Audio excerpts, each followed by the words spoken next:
Welcome to one of the most rare, brilliant battles featuring Garry Kasparov, widely regarded as one of the greatest players ever, against Yasser Seirawan, himself a top grandmaster and beloved teacher figure. Though not world championship level, games between them are rich with instructive ideas. Kasparov won here with clarity and elegance. This game is special because nearly every move illustrates why top players move, not just what they move. From the opening to a fierce attack, it's like watching a movie. Action, strategy, sacrifice, climax. Kasparov begins with pawn to d4. It's like planting a flag in the middle of the battlefield. The d pawn doesn't just step forward, claims the center. It says, "Why am going to control this game? I will dictate the terms." Seirawan responds with knight to f6. Why not copy with pawn to d5? Because this knight move is flexible. It's like sending out a fast scout instead of heavy infantry.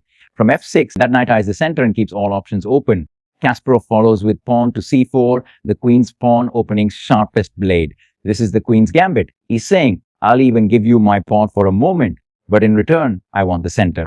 Seirawan answers calmly with e6. He opens a path for his dark-squared bishop and prepares to challenge white's center later.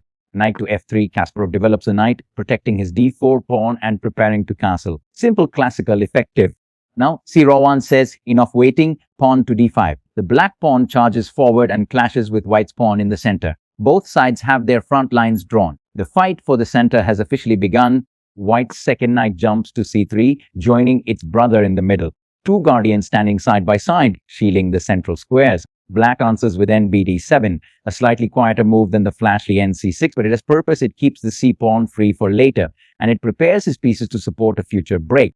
Kasparov plays an interesting move, queen to c2, unusual for early development, but here's the logic. This queen protects the pawn on c4 in advance and gives Kasparov the option to recapture if black grabs it. And Seirawan says, "All right, I'll take that challenge," and he plays dxc4, capturing the pawn and giving up his strong central presence. It's like grabbing a shiny coin, but in the process, stepping back from the central stage. Kasparov doesn't waste a second. Pawn to e4. This is like building a huge fortress in the middle of the board. Now, white has two pawns side by side dominating the center. It's not just a move, it's a statement. "I will attack you, I will control the game." Seirawan immediately counters with pawn to c5. He's saying, "You may own the middle, Garry, but I will chip away at it from the sides." This is a classic strategy. When your opponent has a stronghold, don't attack it head-on. Attack its base from the flanks. Kasparov now makes a precise decision. Pawn takes c5. He chooses to open the board instead of just defending his pawns. Why? Because he knows that with open lines, his pieces will be more active. And Seirawan calmly recaptures with bishop takes c5. Look at that bishop. It comes alive on this diagonal like a sniper climbing a tower. Could black have taken with the knight instead? Yes, but then that bishop stays locked behind pawns. Recapturing with the bishop keeps the piece active and sharp. Kasparov also brings his bishop out with bxc4. Pieces are being developed, both armies getting ready for battle. Then Seirawan plays a quiet move, pawn to a6. At first glance, it looks slow, but there is deep logic here. He's preparing to push his b pawn forward, gaining space, and making sure that if Kasparov tries to harass his bishop with b4, he has an escape square. Kasparov reads Seirawan's plan immediately. Pawn to a4. You want to push b5. "Not on my watch," says Garry. This move stops black's pawn from advancing and fixes the weakness on that side of the board. Seirawan develops his queen to c7, a beautiful square. It supports the center, eyes the king's side, and prepares for his own pieces to coordinate. And now, safety first. Kasparov castles. His king tucks away behind pawns like a general retreating to a secure command post before the storm. But here comes Seirawan with fire, knight to g4. The knight leaps forward, aiming straight at the sensitive f2 square and threatening chaos. It's an aggressive signal, "I am coming for your king." White looks at that knight on g4 far too close for comfort. Kasparov plays pawn to h3. It's a gentle push, but the meaning is clear. Get back, go home. But Yasser Seirawan doesn't retreat. He plays a thunderbolt. Knight takes f2. This is no ordinary move. This is a sacrifice. The knight jumps into the heart of white's position, attacking the rook and the queen. In chess, such a sacrifice is like a paratrooper landing deep behind enemy lines, knowing he might not come back, but hoping to wreak havoc first. Kasparov has no choice but to capture. Rook takes knight. Yes, he is up a piece now, but his king is suddenly exposed like a castle with a broken gate. And Seirawan immediately takes advantage. Bishop takes on f2, giving check. The attack continues. One piece after another pours into white's defenses. Kasparov calmly recaptures with his queen. The check is blocked, but the tension is still there. Seirawan answers with queen takes c4. This queen move is like stealing supplies from the enemy, grabbing a pawn while staying active. Now black has recovered the material imbalance and still keeps the white king slightly uncomfortable. Kasparov knows that activity is more important than material right now. He brings his queen to g3, aiming at the sensitive g7 square and threatening to start his own attack. Seirawan responds with f6, a defensive pawn move, building a shield and limiting white's queen. It also prepares to push f5 later, creating space for black's pieces. Every pawn move matters.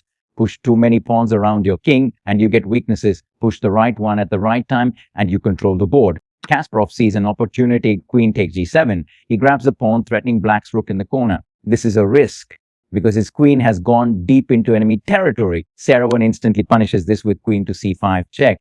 This is a classic counterpunch. Instead of defending passively, black forces white to react. If Kasparov had resisted that pawn grab, his king would be safer. But Garry Kasparov is not the type to play safe. He thrives in sharp, double-edged positions. Kasparov sidesteps the check with king to h1. Notice he doesn't block with a piece. He calmly walks away from danger. This is something every chess beginner should learn. When you can get your king to safety, do it. Don't clutter your position unnecessarily. Seirawan pulls back with queen to f8. Why backwards? It's like a fencer taking a half step back before lung again. The queen is now aimed at f7 and g7, ready to combine with a rook on the g-file for a dangerous attack. Kasparov knows his queen was too deep in enemy lines, so he brings it back to g4. This move reconnects the queen with her own army and keeps pressure on the king side. Seirawan answers with queen to f7. Black's queen and rook are starting to form a powerful battery, like two archers taking aim at the same target. This is the balance of attack and defense. Both sides are preparing for future blows. Kasparov decides it's time to strike in the center, pawn to e5. This is a spear thrust, forcing black to make a decision. It closes some lines but gains valuable space, pushing black's knight and pawns backward. Seirawan reacts with rook to g8. Notice the theme, black's pieces are lining up along the gn file. Soon, that file will be like a highway leading straight to white's king. Could black have moved a knight instead? Yes, but Seirawan wants his pieces active, not passive. Kasparov retreats his queen to c4. From here, she guards key diagonals and stays flexible, defending but also watching for counterattacks. Seirawan seizes the moment to play pawn to f5. This locks the center and throws a barrier in front of white's e5 pawn. The pawn on f5 also opens lines for his pieces to swarm around the king's side. It is like cementing a wall while simultaneously building a bridge. Kasparov doesn't let the position cool down. Bishop to g5. Pinning the knight on f6. Pinned pieces are like tied-up soldiers. They can't move without leaving a bigger target exposed. But Seirawan immediately pushes pawn to h6, challenging the bishop. He says, don't tie my knight up. If you want to stay there, you're going to pay for it. Kasparov steps back. Bishop, instead of being exchanged, retreats to h4. Why? Because that bishop is still an eye on f6, still a thorn in black's position, but now it avoids a trade. Sometimes retreating is not a sign of weakness, it's a sign of patience. Seirawan responds with queen to g6. Now his queen and rook are fully aligned on the g-file, and they are looking directly at white's king. It's as if two cannons are now aimed straight down the same lane. Beginners notice building up pressure is just as important as attacking. Kasparov understands the danger. He brings his rook to g1. This is a subtle defensive move. It contests the g-file and says, you won't own this road without a fight. Seirawan quietly brings his knight back to f8. Why retreat? Because that knight is planning a route, a journey to more useful squares like g6 or e6, while at the same time covering vital squares around his king. Think of it like pulling a soldier out of the front line so he can come back through a better route. Kasparov now shifts the battlefield, queen to b4. This is a very clever multi-purpose move. From b4, the queen attacks the weak b7 pawn and also eyes the center from a safe distance. Seirawan answers with rook to g7. This rook move adds extra protection to the 7th rank and makes sure that the g-file remains solid. This is black saying, I'm not going to let you in. I'm building a shield here. Kasparov continues with a plan that is easy to overlook. Knight to e2. Why back up like this? Because this knight has new dreams. It wants to get to f4, where it will guard important squares and help in defense and attack. And here comes Seirawan with his own counterplay. Pawn to b5. He finally pushes that pawn that a6 prepared earlier. Now the board is stretching open on the queen side and new lines will soon appear. Kasparov doesn't wait. Pawn takes b5, capturing and breaking apart black's plan. When a pawn pushes toward you, sometimes the best response is to take it and remove the danger. Seirawan calmly answers with rook to d7. This rook slides across the board like a tank, reinforcing the d-file and preparing to recapture later on b5 if necessary. It also keeps a watchful eye on white's pieces in the center. Kasparov finally brings his knight forward. Nf4. This is the square that the retreat to e2 was aiming for. From here, the knight becomes a sentinel. It eyes the g6 square, blocks black's plans, and also supports ideas of sacrifice on e6 or g6. Seirawan answers with queen to f7. Notice how calmly he plays. The queen on f7 is a multitasker. It defends the 7th rank, keeps an eye on g6, and coordinates with the rook behind. Kasparov now brings his other rook into play, rc1. The open c file is like an empty highway, and rooks love highways. This rook stares at c6 and c7, looking for weaknesses. Seirawan calmly develops his bishop to b7. This bishop suddenly has a long diagonal that cuts across the board, aiming toward white's king side and reinforcing black structure. That bishop is like a sniper positioned on a distant tower, ready to strike when the moment comes.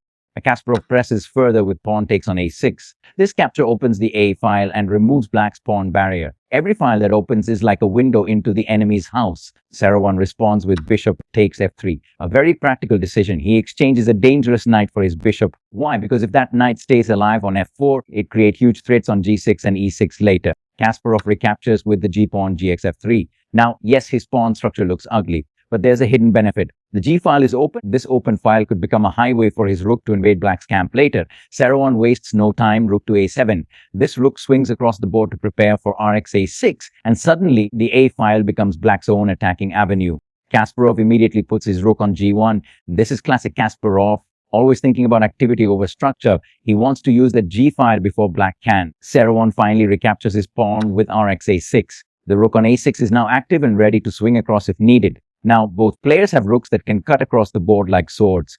Kasparov lifts his knight to h5. Look at this, that knight is now just a few steps away from the black king. From h5, it attacks g7, f6 squares, and also prepares to jump into f6 with devastating effect. Seirawan calmly plays queen to c7. Why there? It keeps the queen active, adds defense to the a5, e1 diagonal, and clears the f7 square for his rook and pieces. Every defensive detail matters now. This is a good lesson. When under attack, don't panic. Stay active with your pieces.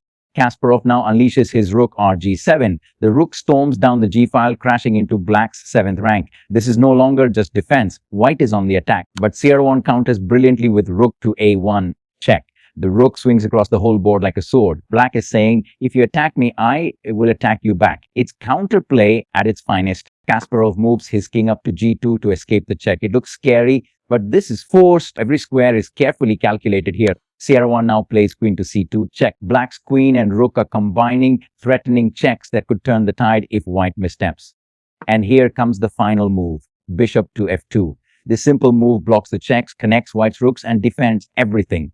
After this, there's no way for Seirawan to keep up the counter-attack. Seirawan looks at the board and resigns. Why resign? Because black has no more checks, no way to stop white's rook from invading, and Kasparov's pieces are ready to roll over the board. What a game. If you've made it this far, you've just witnessed why this battle between Garry Kasparov and Yasser Seirawan is remembered as a masterpiece. And that is how Garry Kasparov wins this battle. Not through brute force, but through coordination. His queen, rook, knight, and bishop all work together to control the g-file, to create pressure, and to slowly squeeze black's counterplay. Did you notice how both players never stopped looking for active moves? That's the secret. Chess is a fight for activity, not just material. A masterpiece that shows why Kasparov was called the Beast of Baku. This game, it's not just chess, it's art. This game is a lesson for all chess lovers. Control the center, stay active. Look for piece coordination rather than just material.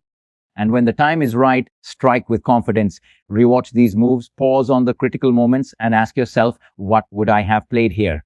If you enjoyed learning from this game, don't forget to like, share, and subscribe. And let us know in the comments which part of Kasparov's play impressed you the most. Until next time, keep learning, keep playing, and keep falling in love with the art of chess.